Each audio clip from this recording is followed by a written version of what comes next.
नमस्कार, मैं हूं मनमोहन भट्ट।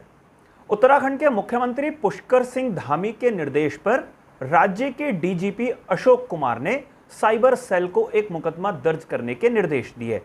आईटी एक्ट में यह मुकदमा दर्ज किया गया। ये कोई साधारण मुकदमा नहीं था, बल्कि ये एक ऐसा मुकदमा था जिसके आधार पर साइबर सेल या पुलिस यह पता लगाने की कोशिश करेगी कि आरएसएस या संघ को बदनाम करने की कोशिश किसने की या किन किन लोगों ने की।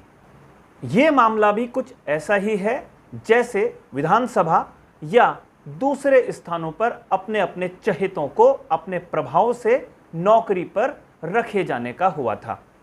लेकिन इस बार सवालों के घेरे में संघ के प्रांत प्रचारक युद्धवीर को खड़ा करने की कोशिश की गई है।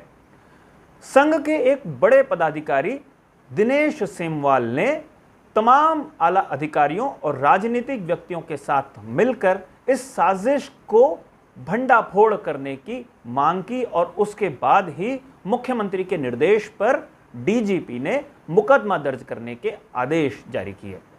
एक सूची वास्तव में वायरल हो रही थी पिछले कुछ दिनों से।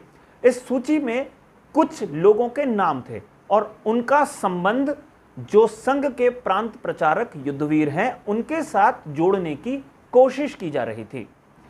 अब यह सूची असली है या फर्जी है, इसको टटोलने की कोशिश एक अलग प्रक्रिया है।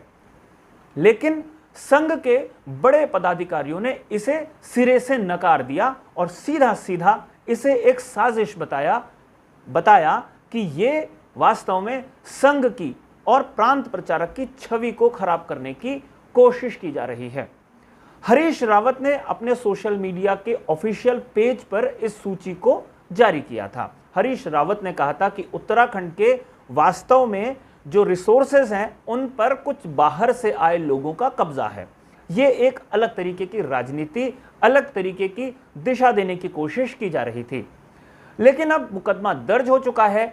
जांच में क्या निकलेगा ये तो पता तब चलेगा जब जांच रिपोर्ट सामने आएगी। लेकिन यहां पर कुछ सवाल खड़े जरूर हो गए हैं। क्या संघ और बीजेपी की राजनीति करने वाले लोगों के भीतर जबरदस्त तरीके से गुटबाजी हो रही है? ऐसी गुटबाजी जो पहले अंदर अंदर चला करती थी और वो अब सार्वजनिक स्थलों पर दिखाई देने लगी है, सार्वजनिक मंचों पर दिखाई देने लगी है? या एक गुट दूसरे गुट को कहीं ना कहीं डैमेज करने की कोशिश कर रहा है?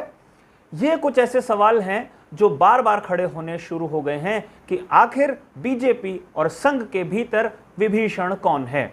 ऐसे कौन लोग हैं जो अंदर तक इतनी गहरी जानकारी रखते हैं? हम सबको याद है एक सूची जारी हुई थी, एक सूची वायरल हुई थी जिसमें विधानसभा में जिन कर्मचारियों को तैनाती मिली थी उनके संबंध जिस जिस बड़े पदाधिकारी से, राजनेता से है, उसका नाम स्पष्ट शब्दों में लिखा हुआ था। यानी एक अच्छी खासी रिसर्च की गई थी।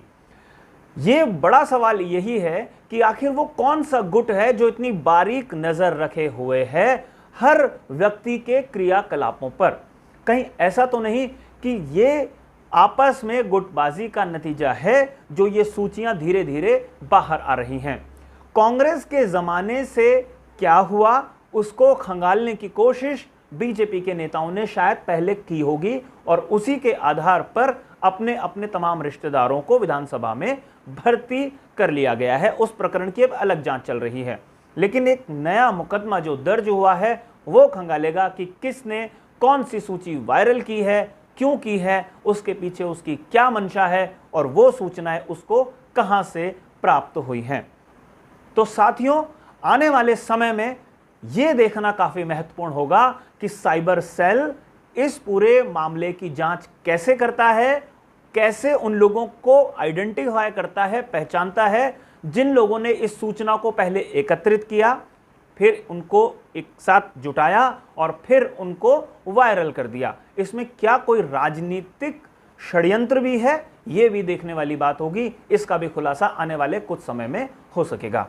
साथियों, हमारी आज की इस रिपोर्ट में फिलहाल इतना ही। अगली रिपोर्ट में आपसे एक बार फिर मुलाकात होगी, लेकिन जाने से पहले दो विशेष आग्रह है। ये रिपोर्ट अगर आपको पसंद आई हो तो इसे लाइक जरूर कीजिए, इसे शेयर करके अपने मित्रों तक जरूर पहुंचाइए। और अगर आपने अभी तक इस चैनल को सब्सक्राइब नहीं किया है तो इस चैनल को भी सब्सक्राइब आप जरूर कर लीजिए। नमस्कार।